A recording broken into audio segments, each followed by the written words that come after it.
Mantap Pak Mahfud MD ya, begitu ditunjuk sebagai PLT Menkominfo yang baru langsung gaspol untuk membongkar kasus korupsi 8T.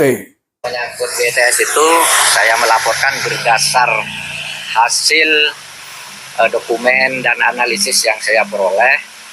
Jadi ini adalah proyek BTS yang sudah direncanakan sudah lama dan itu penting bagi rakyat Indonesia dan harus diteruskan. Itu berlangsung sejak tahun 2006 sampai tahun 2019 berjalan bagus. Baru muncul masalah sejak tahun anggaran 2020 ya, yaitu ketika proyek senilai 2,28 sekian triliun itu dicairkan dulu sebesar 10, sekian triliun pada tahun 2020-2021. Tetapi pada bulan Desember ketika laporan harus disampaikan dan penggunaan dana itu harus dipertanggungjawabkan, ternyata sampai Desember tahun 2021 barangnya tidak ada. BTS-nya itu, tower-towernya itu tidak ada. Lalu dengan alasan COVID minta perpanjangan sampai, padahal uangnya ini sudah keluar tahun 2020-2021. Minta perpanjangan sampai Maret. Seharusnya itu tidak boleh secara hukum, tapi diberi perpanjangan 21 Maret untuk itu sampai bulan Maret. Lalu dilaporkan sekitar 1.100 tower dari 4.200 yang ditargetkan. Itu 1.100 tower dilaporkan jadi sesudah diperiksa melalui satelit yang ada itu 958. Dari 958 itu tidak diketahui apakah itu benar bisa digunakan atau tidak karena sesudah diambil 8 sampel dari itu semuanya tidak ada yang berfungsi sesuai dengan spesifikasi. Tetapi diasumsikan dulu bahwa itu benar. Nah, dan itu nilainya hanya sekitar 2,1 T. Sehingga masih ada penyalahgunaan dana atau ketidakjelasan dana yang tidak dipertanggungjawabkan dan nanti harus dipertanggungjawabkan di pengadilan. Itu sebesar 8, sekian T. Saya sudah sampaikan ke Bapak Presiden dan ini sama sekali tidak ada kaitan dengan politisasi. Itu soal uang negara dan ada undang-undangnya. Dan maka Kejaksaan Agung juga ingin dan sudah kami dorong agar ini diselesaikan sebagai masalah hukum semata-mata. Nah, kepada teman-teman di Kemenkominfo, Presiden berpesan agar terus bekerja seperti biasa. Nanti saya yang akan menjalankan tugas dan bertanggung jawab menggunakan wewenang sebagai menteri sampai nanti ada keputusan baru dari Presiden yang waktunya belum ditentukan tadi. Itu. Nah, itu saja informasi dari saya. Jadi kasus ini akan berlanjut dan saya besok akan segera melantik 4 pejabat eselon 1 yang baru di kantor Kemenko. Ya, nanti biar Anda dengarkan di pengadilan aja.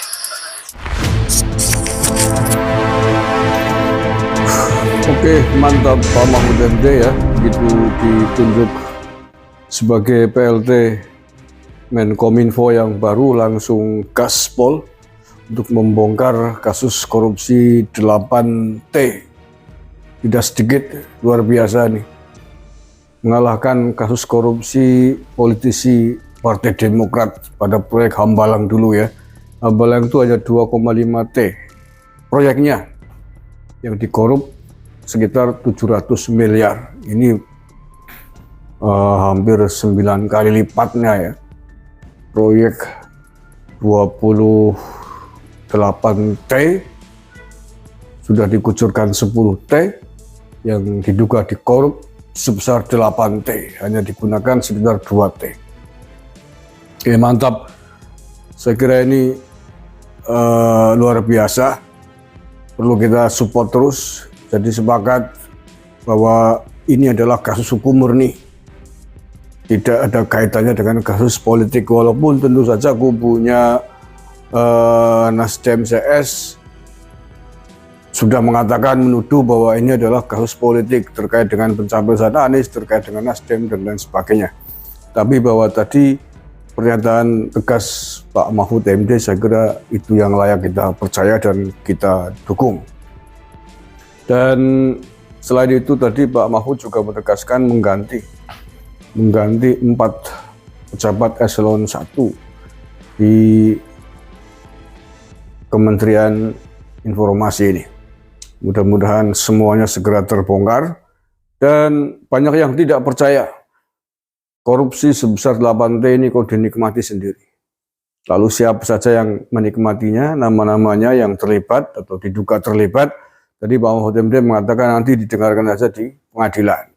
Ya tentulah, karena kalau menyebutkan sekarang itu melampaui kewenangan pengadilan, dan tentu saja itu berpotensi pencemaran nama baik, karena belum ada status tersangka, kecuali kejaksaan kemudian sudah menetapkan nama lain menjadi tersangka, lah itu beda urusan, bisa diungkapkan ke publik. Tapi ini kan belum, baru bendolnya ini, baru tokohnya ini. Nanti setelah ini pasti dalam pemeriksaan kelanjutan, apalagi dalam sidang-sidang pasti akan terungkap siapa saja tokoh-tokoh penting di kisaran Johnny Plate apa Johnny Plate sih yang terlibat dalam skandal korupsi mega triliun, 8 triliun rupiah. Luar biasa. Proyek untuk, ini kan proyek BTS 4G untuk warga masyarakat yang berada di pinggiran-pinggiran, di daerah-daerah yang sulit terjangkau internet, di wilayah-wilayah terpencil, wilayah-wilayah perbatasan gitu ya, yang selama ini kesulitan akses internet.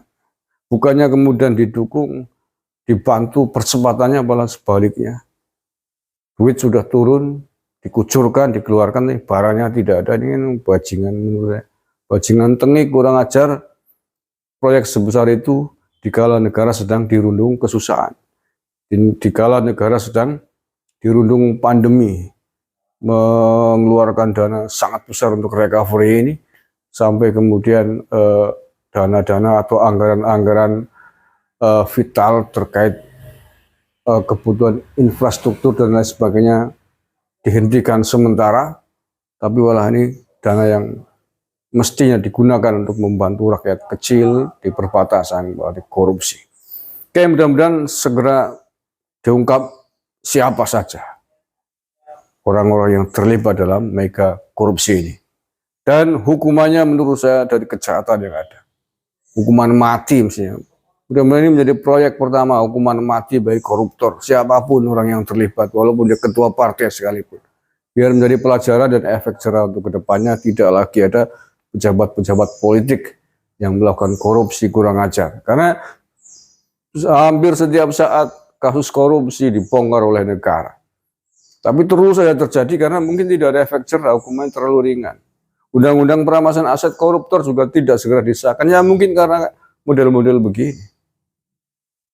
Maka selain undang-undang perampasan aset harus segera ditetapkan, hukuman mati juga perlu diterapkan bagi para koruptor-koruptor di negeri ini, siapapun yang terlibat.